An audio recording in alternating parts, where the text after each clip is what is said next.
Estamos a 3 minutos de las 9 de la mañana, abrimos la primera entrevista y recibimos a Selva Ortiz, quien es integrante del grupo Redes Amigos de la Tierra, para abordar la cuestión de la crisis hídrica y cuál es la visión de estos grupos ambientalistas a propósito de la gestión de la crisis.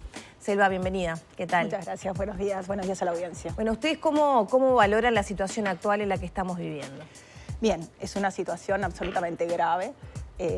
Estar en Uruguay en esta crisis hídrica, para nosotros no solamente es una crisis hídrica, una emergencia hídrica como lo declaró el gobierno, sino para nosotros estamos ante una emergencia sanitaria. Yo escuchaba el viernes la entrevista que le hicieron al decano de Facultad de Química, donde claramente alerta y dice que no consumamos el agua que sale de nuestras canillas en un país como Uruguay, con una red hídrica de agua dulce, de ríos, arroyos, superficiales y subterráneas, en un país donde hace 18 años la población organizada reformó la Constitución de la República por una iniciativa popular priorizando el agua para consumo humano, que para otros fines estar en esta situación en el 2023 es súper grave.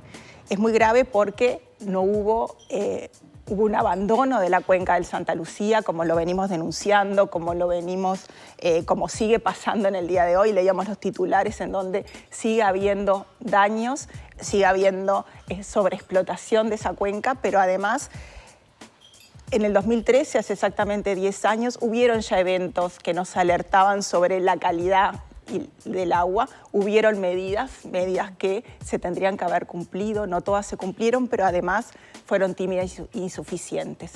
Nosotros entendemos que lo que está pasando hoy, lo que nos tiene que sacudir es, bueno, ¿qué vamos a hacer a partir de ya con nuestros recursos hídricos, con este bien común, para que no volvamos a estar en esta situación? Ahora, Selva, sin lluvia, ¿esto se podría haber evitado de todas formas? Sin lluvia, si hubiéramos hecho las cosas bien, no estaríamos jamás en esta situación. Haber enfrentado esta crisis. ¿Cuál es la visión que tienen ustedes al respecto? Primero que nada, la reforma constitucional del 2004 establece claramente que los servicios públicos de agua y saneamiento deben ser prestados directa y exclusivamente por personas jurídicas estatales. Eso lleva también a que nuestra empresa pública debía haber tenido mucho más refuerzos y mucho más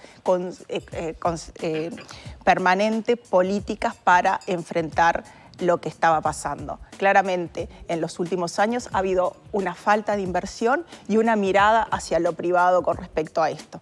Estamos perdiendo el 50% del agua que sale de aguas corrientes. Eso hace bastante que lo estamos denunciando y tendrían que haber habido políticas para prevenir y frenar eso ya. O sea, el agua dulce es un agua finita, el agua que purificamos y mandamos a la red, no podemos estar perdiendo el 50%. A su vez, ha habido una falta de inversión, tanto en lo que es infraestructura y el cuidado de estos, y también en lo que es recursos humanos para OCE.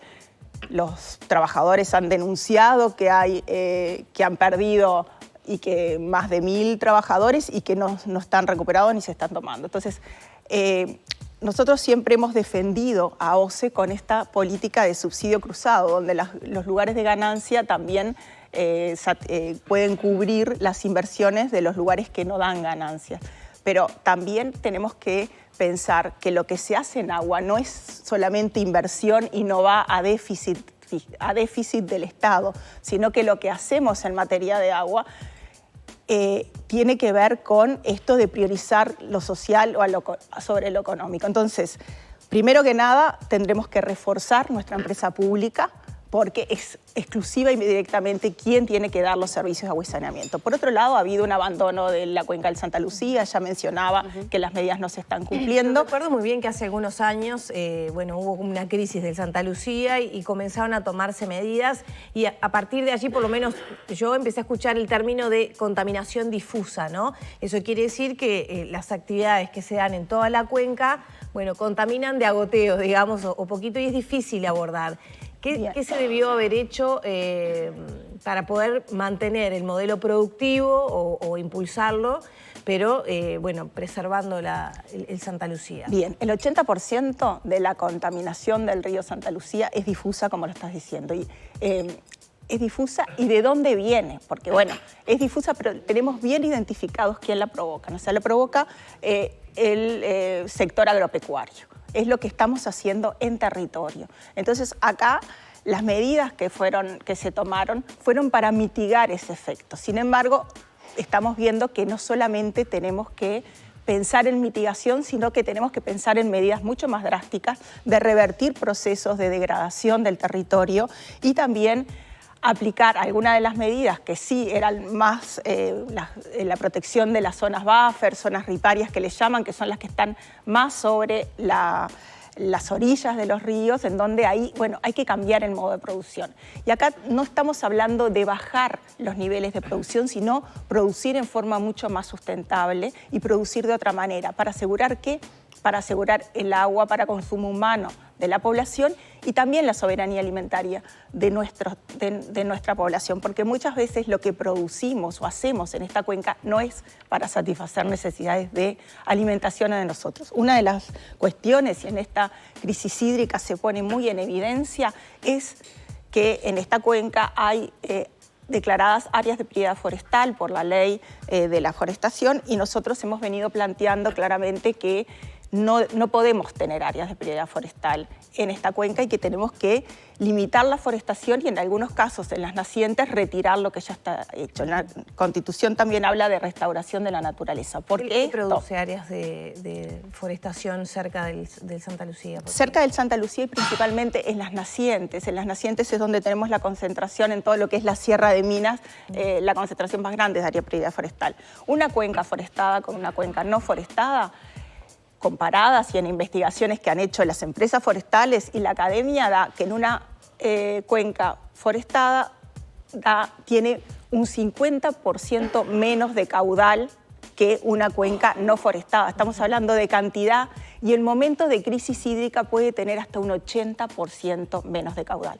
Eso es gravísimo cuando estamos pensando que es la cuenca que abastece al 60% de la población uruguaya de agua potable. Por lo tanto, los cuidados que tenemos que tener sobre esta cuenca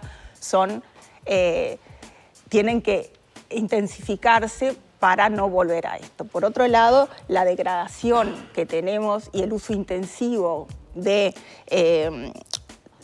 que tenemos con algunos de los emprendimientos agropecuarios con respecto a la emisión de fósforo y nitrógeno de materia orgánica también repercute mucho. Entonces, acá tenemos que tomar medidas, sentarnos a pensar como en los espacios de participación, volver a reflotarlos que están en estos 6 meses no hemos sido citados con la crisis hídrica. Nosotros tenemos una serie de medidas que queremos presentar. Esto también lo hemos trabajado con la Comisión Nacional de Defensa del Agua y la Vida que integramos, que fue la comisión que impulsó la reforma constitucional de 2004. Nosotros veníamos trabajando en todos estos espacios, proponiendo medidas que se tenían que tomar y justamente denunciando que teníamos problemas graves. Si hubiéramos tenido una planificación, si hubiéramos tomado medidas, hoy no estaríamos acá.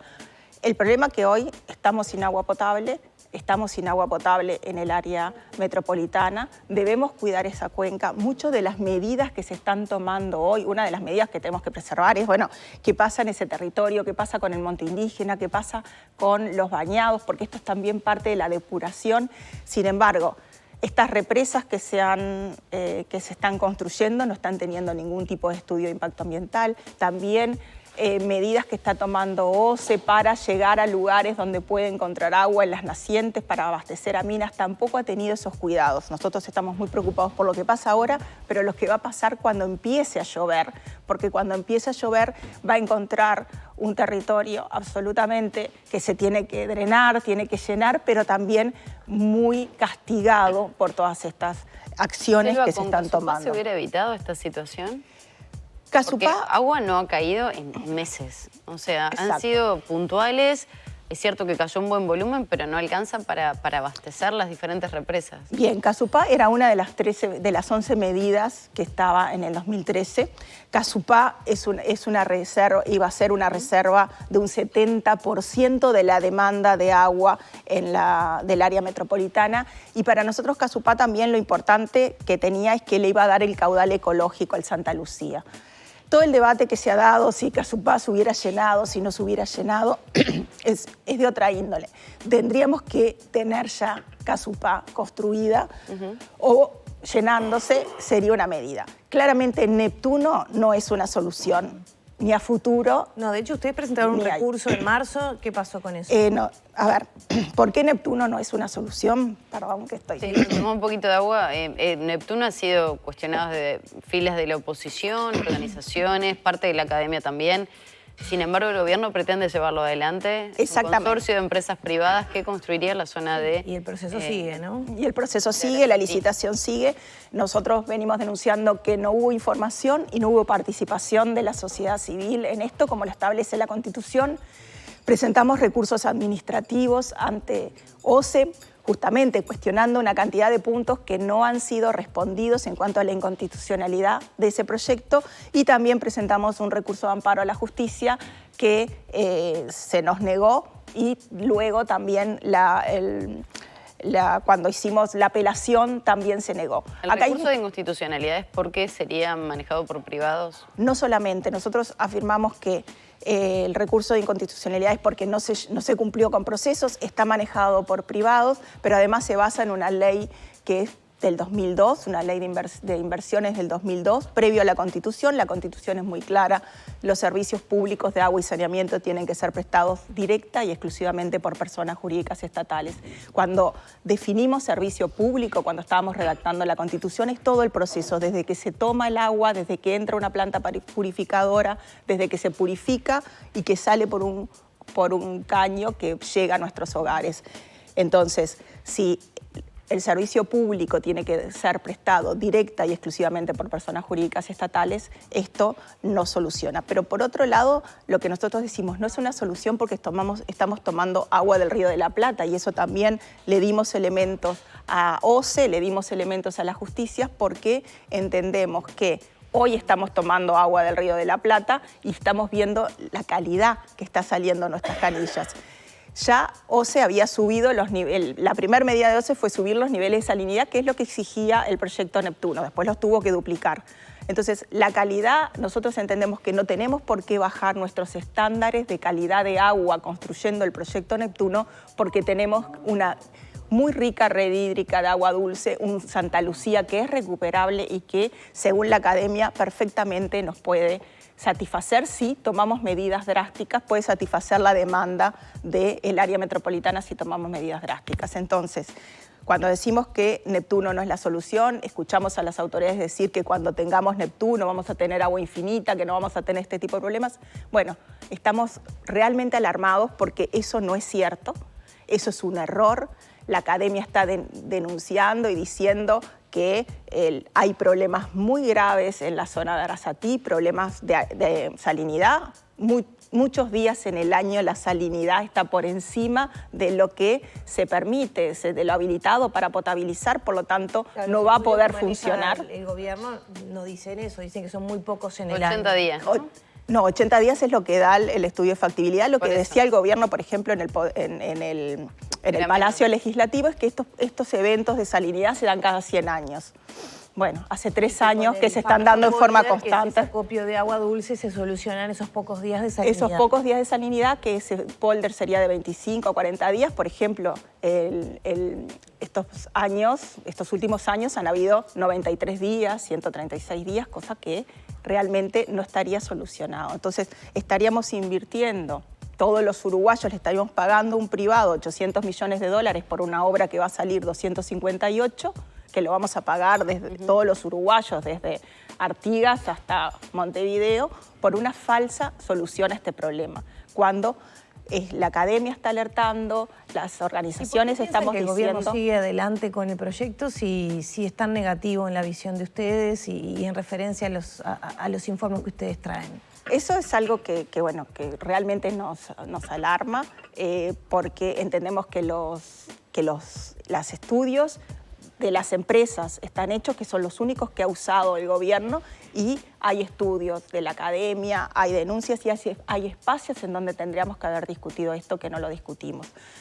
Por ejemplo, se están violando convenios internacionales de acceso a la información, de derechos humanos en temas de ambiente, cuando no hemos podido discutir estos temas, intercambiar, hablar, como decís vos, bueno, ¿por qué van a tomar este lugar? ¿Por qué es esta inversión y no otra? Y principalmente, ¿por qué lo hacen en un modelo de negocio que el pueblo uruguayo en el 2004 dijo no lo quiero para nuestros servicios públicos de agua y saneamiento? Eso es una cuestión que nos alarma, nos alerta, porque violar la Constitución parece ya un capricho a esta altura por un proyecto que presentan 5 empresas privadas y que es una falsa solución, y que además, después de esta crisis, sabemos que tomar agua del Río de la Plata nos da muy mala calidad de agua y problemas en la salud, como los que ya estamos enfrentando, que no son solamente los niveles de sodio, cloruro, sino también toda la materia orgánica. Se han hablado de los trialometanos, se han hablado de otra cantidad de cuestiones que no están asegurados por esta planta potabilizadora, que aclaremos, no es una desalinizadora, y tampoco Uruguay tiene sentido que invierta en una desalinizadora, porque estamos en una zona del planeta en donde eso no tiene ninguna necesidad. Entonces, Selva, desde Redes Amigos de la Tierra se ha señalado que OCE ha emitido comunicación o mensajes falsos, ¿no? Sí. ¿Esto es parte, el proyecto Neptuno sería parte de esos mensajes que ustedes denuncian o entienden no son del todo reales?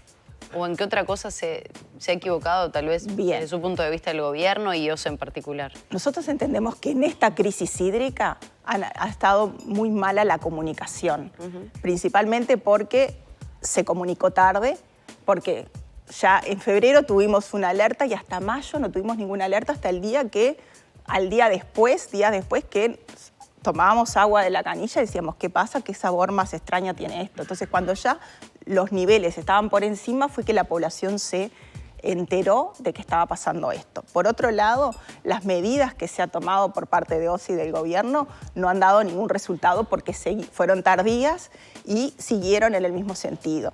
El gobierno dijo que el 16 de mayo que los niveles de calidad de agua estaban asegurados y que los iban a poder mantener.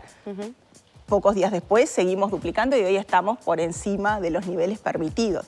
Se habla de que también es agua infinita la que va a dar el Río de la Plata, y cuando llegue a Arasatí esté construido Neptuno, esto no va a volver a pasar, cuando nosotros entendemos que no es así. Ya para cerrar, ¿qué medidas proponen ustedes en el corto plazo?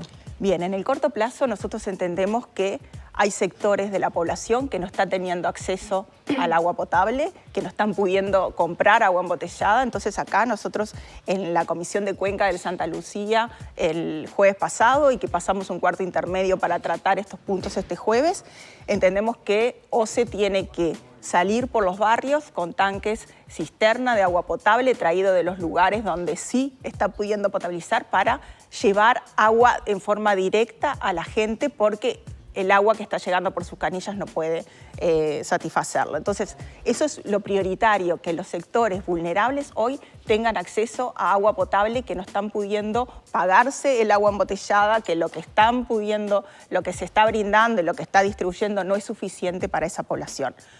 Otro de los puntos es que hay que tomar medidas claras en OCE de inversión, de contratación de personal, porque pensemos, estamos en un año electoral, a partir del 31 de octubre ya no pueden contratarse más funcionarios públicos, y acá nosotros necesitamos reforzar la empresa pública para revertir y frenar ya los procesos de pérdida e inversión directa y en forma pública de eso, frenar las privatizaciones y suspender el proyecto Neptuno.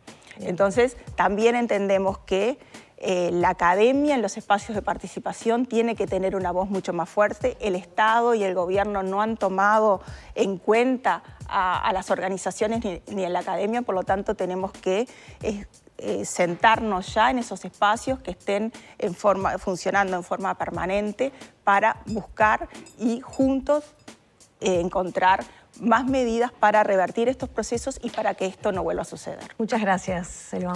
Muchas gracias a ustedes. Cerramos por aquí la entrevista con Selva Ortiz, integrante de Redes Amigos de la Tierra. 9 de la mañana, 16 minutos.